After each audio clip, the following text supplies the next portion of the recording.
Welcome to Harlow on Healthcare. I'm David Harlow, and I invite you to join me by my virtual hearth as I sit down with healthcare leaders to discuss building the future of healthcare. Today, my guest is Dr. Stephen Sweriduk, who is the medical director for the Shields Healthcare Group in New England. Shields has a network of imaging centers around many of the New England states. He is responsible for clinical oversight of the network, including quality assurance, protocol development, and direct management of the Shields Radiology Group. He also works hand in hand with radiology groups across the Shields joint venture partners to ensure consistency in care. And the care that we're talking about here touches more than 100,000 patients a year seen at Shields centers. Welcome, Stephen. Thank you for joining us. Thank you, David. So I wonder if you could say a little bit more about Shields Healthcare and about your background and how you have found yourself in your current position. Sure, I'd be happy to. So Shields Healthcare is a group of imaging centers, outpatient surgical centers, and urgent care centers, as well as radiation oncology, PET-CT as well, which was founded sometime around 1986 or so. In 1986, we had the Brockton MRI Center, which was the first freestanding MRI center in all of Massachusetts. Shortly thereafter, we went to 6 MRI scanners, 6 MRI centers, and now we have 34 MRI sites throughout Massachusetts, New Hampshire, and Maine, and we have a total of 49 MRI machines. We also have 17 PET-CT sites. We have 3 ambulatory surgical centers, and we have a radiation oncology site and 2 urgent care centers as well. Not to correct you, but this year we'll see over 200,000 patients just in our imaging centers. Okay, go ahead, correct me. That's fine. Yeah, but you know, that's only just including MRI. That's not including PET-CT, our surgical centers, and so on. And I got to be here because one day I was a resident at Mass General Hospital and a fellow in neuroradiology. And I was sitting in the library, and a man named Tom Brady came up to me and asked me if I was interested in a moonlighting job. And I said, yeah, sure. I mean, you know, resident salaries, at least back then, were pretty low. And I was was newly married and looking to try to find a money for a house. So I said, sure, I'll take that job. And it turned out it was the Brockton MRI Center. And I went there. I worked there for about a year and a half or so. And then it was time for me to leave MGH fellowship and actually look for a real job. I was approached by Tom Shields Sr., the founder of our company, and he asked me if I was interested in a job. And I said, yeah, of course I am interested. And I took the job with the idea that I would be there for maybe 5 years or so and then move on to a different position. But 33 years and 6 months later, I'm still here. So you're still there. And I guess the question is, where are we collectively? I should say that I met Tom Sr. when I was at the Department of Public Health years ago in the early 90s and had worked with the company at different points over time. A lot has changed since then in the world of imaging. And I wonder if you could give a thumbnail sketch of sort of where we are today and how different that may be, or maybe it's not so different from where we were. It's very different. It's very different. When I first got started with MRI scans, it would take us about an hour to do a study. We were only doing brain and spine imaging, and PET-CT was in its early infancy. We used to call it spots and dots back then because the image quality and the resolution was not great. Today, we're doing exams in 10 to 20 minutes, depending on the body part we're imaging. We now do breast MRI scans, we do prostate MRI scans, musculoskeletal scans, including shoulders, knees, wrists, joints, feet, and as well as body imaging as well. And it's really been incredible. For instance, the prostate scanning. It used to be that our only role in prostate MRI was just to stage patients with known prostate cancer. Today, that's completely different. Today, we actually use MRI scans to detect prostate cancer in patients who have an elevated PSA, or if they have an abnormal digital examination by their urologist, maybe a nodular prostate. And we also then use the MRI scans to localize patients with prostate cancer. In the past, urologists used to do what's called a fan biopsy when they were biopsying the prostate and sort of do random sampling in the prostate, looking to see if they could detect tumor. Now we actually localize the lesions, the prostate cancers, for the urologists by doing an MRI scan, a specialized MRI scan. They then take the data that we provided, the prostate mapping and the segmentations of the tumors, and they fuse that with an ultrasound machine and then use that to do guided biopsies of the prostate. So we've completely eliminated the random biopsies, and now we go and together as a team, we're identifying the prostate cancers much easier and with greater sensitivity. And PET-CT. So let me just stop you there and ask, whether it's prostate or other types of cancers, sometimes the question arises, are we screening in non-symptomatic cases that may never advance to a symptomatic point in the lifetime of the patient? Do we do patients a disservice in terms of the mental toll that comes with a cancer diagnosis and the physical toll of some of the further screenings that may include surgical screenings? How does this play in that conversation? Well, I think what we do when we're using our images is we actually help and eliminate unnecessary biopsies and unnecessary procedures. So let's take prostate again, for instance. So a young man comes in, elevated PSA, maybe 3 or 4, whatever the number might be. In the past, they would have gotten a biopsy from the urologist, and one of those random biopsies, the fan biopsies. Right. Today, we'll do a prostate MRI scan, and if the prostate scan shows no evidence of a significant prostate carcinoma, we'll just put that patient into surveillance. We'll image them every other year, and we'll then do the PSA studies, the PSA samples every other year as well. And that's, I think, it's been tremendous because it's really, a prostate biopsy is common. There's very few complications, but they do occur. And also, if we do find there's something called the Gleason score with prostate cancer. And if the Gleason score of the tumor is 6 or less, that means it's not aggressive and it's not going to be the cause of someone's death or severe illness. That'll just smolder along and probably be of no clinical significance for the rest of that person's life. So we can put them at ease and say, okay, you have a Gleason 6, we're going to watch you, but the odds of anything bad happening to you are quite low. Whereas if we find a Gleason 7 or greater, then we recommend, the urologist will recommend treatment. And whether that is surgery or radiation therapy or new cryotherapy, maybe using ultrasound to treat the tumor, that really helps. Again, for instance, if we do an MRI scan and they have a prostate cancer that's spread beyond the confines of the prostate, then we know that patient's not a surgical candidate and that they should go to radiation therapy. So we help guide the treatment as well. Okay, so it's a way of not only screening but figuring out where someone is in the journey and where to direct someone for further care, which makes more sense to me than sort of the concern. You're raising a concern about sort of unnecessary further testing, sometimes invasive testing, biopsy, et cetera. So that makes sense. And I imagine that sort of imaging would be relevant in other types of cancers as well. We're talking in detail about prostate, but I assume the same thinking would apply in other diseases. That's right. So like for breast MRI, we're helping women who have dense breasts and they get a mammogram. The mammogram is less sensitive for detecting a tumor because of the dense breast. But with MRI, we can actually, we're very good at detecting tumors in patients with dense breasts.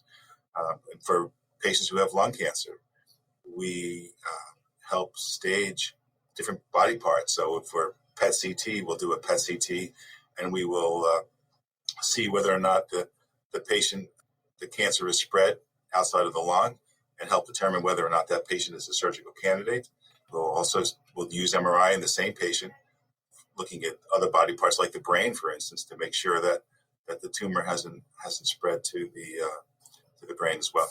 So I'm wondering, as the field has advanced over time, what other sorts of technologies are brought to bear? We have improved machines, improved imaging, improved image processing. In medicine today, there's a lot of discussion about digital health, a lot of discussion about artificial intelligence and machine learning, and I'm wondering where this intersects with your work. Is there artificial intelligence at work in the analyses or in the image processing in the machines that you're working with? Oh yes, we use artificial intelligence every day in almost every exam for MRI that we perform. And what does that look like? How does that affect your work? Oh, so it makes there's two benefits to artificial intelligence. When you do an MRI scan, in order to get good pictures, you have to repeat the same pictures over and over and over again, because there's so much inherent noise in the pictures themselves. Not acoustic noise, but just image noise. Understood. And the artificial intelligence knows, after with deep learning, they're going to process the images, but they're only going to go in there and they're going to remove the noise and leave the image data there. So that allows us to take images much faster. We're saving 30 to 40% time on scanning patients. The patients love it because they're not lying in the machine for 45, 50 minutes. Now they're in there for 20, 30 minutes at most. And also, we use artificial intelligence to enhance the images to give us even greater resolution and a better picture quality. And are there artifacts? Are there concerns about the accuracy of the AI? We hear about so many different sort of questions about AI in medicine, sometimes introducing questionable results. It sounds like we're talking about a very specific application here. How has that developed over time, and what's the range of levels of confidence that people put in this technology these days? Well, for MRI, the confidence is very high. We are actually the first in the world to have installed at our Framingham facility artificial intelligence from GE. We have a great partnership with them, and we work together to develop the uses of artificial intelligence. So that's a given. That is just, it's unbelievably great what AI has brought to us. Other parts of imaging, if we're going to stick with imaging, it's developing. So for instance, I was involved in a project where we were looking at head CTs in patients who had head trauma and trying to teach the machine to identify bleeds in the brain.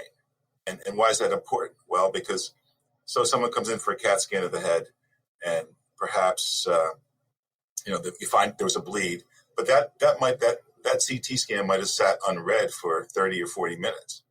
But with AI, the CT scanner can detect the hemorrhage, classify it as a bleed, and then alert the reading radiologist that you better put this scan at the top and don't let it wait because this patient has a critical injury. Same thing for detecting lung nodules in smokers. AI has been quite good at that for CAT scan. Some radiologists I know are concerned about artificial intelligence, and there's some people that are thinking that maybe it's going to replace us. I don't see that. I see that as only just making us better, making us provide better quality healthcare. Well, that is a good thing, and there's certainly depending on the year, we hear about shortages of radiologists. So to the extent we can improve things in the radiologist's workflow, that is an improvement for us all, I suppose. It is. The one downside of the advancements in MRI over the years has been back in the day or early on in the 80s and 90s, when someone presented you with an MRI scan to interpret, there might have been 80 or 90 images as part of that examination. Today, there can be 800 images in that examination. So any help we can get in looking at all the images, decreasing our error rate is welcome. If you're just tuning in, this is Harlow on Healthcare, coming to you on Healthcare Now Radio. I'm David Harlow, and my guest today is Dr. Stephen Sweriduk, Medical Director of the Shields Health Group. Steve, we're talking about imaging. We've been talking about artificial intelligence improvements, and I guess the question arises not only we've been talking about improvement in the workflow, but also improvement in terms of speed to diagnosis or speed to identification of issues that may rise in an individual scan. Does this directly relate to any improvement in patient outcomes? I imagine that must be the case as well. It does. One of the problems we all have in medicine, in every branch of medicine, is really determining outcomes. We know anecdotally that in some cases that our treatments or our procedures that we do provide increased outpatient outcome, better outcome. But that's difficult to measure for us. Fair enough. Since you're sort of at the leading edge, so to speak, of the series of services that a patient would encounter. We've spoken a bit about particular types of imaging. Are there other types of imaging that you're working with where you've been seeing additional advancements or a steeper curve in improvement over the past decades? Yes, in fact, over the just recently, we'll use PET-CT as an example. If someone comes in, well, again, back to prostate, because we've been doing a lot of prostates recently, and it's a very common cause of cancer in men. So in the past, if someone had prostate cancer and they had their prostate resected or they had radiation therapy to the prostate gland, you had to monitor those people and see whether or not you thought they were having a recurrence of the cancer, if the cancer was coming back. If you do a PSA on someone who's had a prostate resection, prostatectomy, the PSA should be 0. But then over time, in some patients who have recurrent disease, the PSA is elevated by a little bit, but it's supposed to be 0. So there was no way to really detect or localize where the recurrent tumor was accurately until recently. At first, we were using this compound, this tracer called Exumin, and that was good, but it wasn't great. Just recently, a compound called PSMA, gallium-68 PSMA. It's prostate-specific membrane antigen. And it's a tracer that we use in PET-CT that is combined with the radioactive emitter, so you can actually see where the tracer goes to. And it's very specific for recurrent prostate cancer. So we can pick up lesions, someone who has a very minor elevation of PSA, where's the prostate cancer recurrence? We can detect lymph nodes that have cancer in them, 3 millimeters in size or greater. So we can detect the recurrent cancer early and then help prolong that patient's survival or at least morbidity, make sure that we keep them as disease-free and functioning as well as they can. We've done PSMA there's only three centers in the East Coast. One's at Yale. We do it. Just one at Dartmouth-Hitchcock up in New Hampshire. And right now we've done about 50 or so of those cases. We have another 30 patients scheduled. And I see that as being a real game changer in the detection of prostate cancer. And if I might just add, it's also, I think, going to be very important in treatment of recurrent prostate cancer. There's a field called theranostics, which combines PET-CT and radiation therapy. A compound called, say, lutetium. It's a highly radioactive compound that you bind to the PSMA molecule. The PSMA molecule we know goes to the recurrent cancer, but instead of just going to detect, now the lutetium goes to the recurrent cancer and actually treats the cancer. And the results are amazing, just incredible. You can see, I've seen examples where someone has a very, very large tumor burden, and after a couple of treatments with this theranostics, the tumor's almost gone. And I see that as an area of great improvement coming in the future. But this is just going to become mainstream, and you'll see lots of different cancers, breast cancer, prostate, as I said, lung cancer, and we'll be treating those instead of local therapy, trying to just play whack-a-mole and trying to hit, you see a lesion recurring in the lung, you hit that with radiation or surgery. Now you'll be able to do systemic therapy and more effective than chemotherapy. And so it sounds like it's a much more targeted therapy. It's going to be tumor specific rather than the systemic chemo, as you mentioned, which often, as we know, can lead to significant side effects.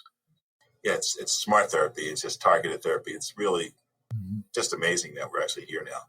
So it sounds like it's somewhere in between like a truly personalized therapy and sort of a broader spectrum chemo. Is that a fair statement?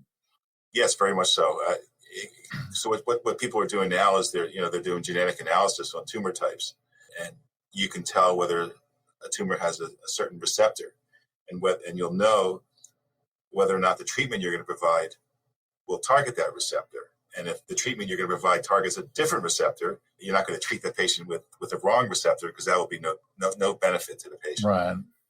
So what else do you see on the road ahead in terms of improvement of diagnostics or therapeutics, or as you say, theranostics?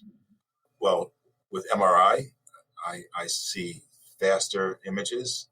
I see more applications for artificial intelligence. Right now, we do a lot of three-dimensional imaging, and right as of today, we can't apply artificial intelligence to the three-dimensional images, but that's coming very shortly. We're a pilot for General Electric, and we'll be doing that. We're first in the world to be doing that as well. PET-CT, I see, in addition to theranostics, I see different tracers for different tumors. Each tumor will have a more specific molecule, so we'll be able to determine, again, the spread or the presence of a tumor. CAT scan in general is quite good. We started the CAT scan years ago, and then we stopped because in Massachusetts, it's funny. There's lots of states have outpatient CT facilities, but it doesn't work in Massachusetts for some reason. We just don't know. We have never been able to figure it out. But outpatient CT doesn't work up until recently. But now the advances of CT, they allow us to perform calcification scoring for coronary artery disease. So if someone comes in and they have a risk factor for coronary artery disease, you do a CT scan and you determine how much calcification, if any, is present. And then at the same time, you'll inject contrast into the patient and actually do a CT angiogram where you can look at the coronary arteries themselves and see whether or not they have plaque, if they have obstruction, if the plaque is hard or soft, because soft plaques are the ones that will lead to heart attack. And it's quite good. Ultrasound is another field which has shown amazing growth. When I was a resident at Mass General, I used to take this thing that looked like an airline beverage cart and roll it around to patients' rooms and do ultrasounds. I did them myself as an on-call resident. Now, today, there's a little tiny handheld device. No, it's much smaller than, say, a bottle of water, and that communicates with an iPad. So you walk around with the iPad in your pocket and the transducer, and do ultrasounds, and you're able to do ultrasounds that are better than we used to do before. It's quite amazing. Right, the miniaturization is really amazing. I'm wondering, Steve, if you could speak to the experience of the past couple of years. We're nearly 2 years into the COVID pandemic, and we've really seen a sea change in the way that non-emergent healthcare has been delivered in this country, has been accessed in this country. And while much of healthcare has gone virtual, the kind of work that you do does not necessarily lend itself to a virtual encounter with a patient. So I'm wondering what the experience has been over the course of the pandemic and what learnings you take from that going forward. Sure. Pandemic, this has been quite a journey. I was never trained in infectious disease. I'm a radiologist, and I was an internal medicine doc for a year. All of a sudden, I find myself as the lead person in charge of the Shields Healthcare COVID response. We've been learning all along the way, right? Because in February, of 2020, we had no idea what we were getting into. No idea. Initially, We had lockdowns. We had hospitals close their outpatient facilities for imaging. They stopped doing elective procedures. We stayed open that whole time. We stayed open. And what we found during that time was that the case mix, the types of diseases that we saw were very different. We were seeing much sicker patients. We were seeing patients that had critical findings that in a greater percentage. I mean, I'm in an outpatient facility.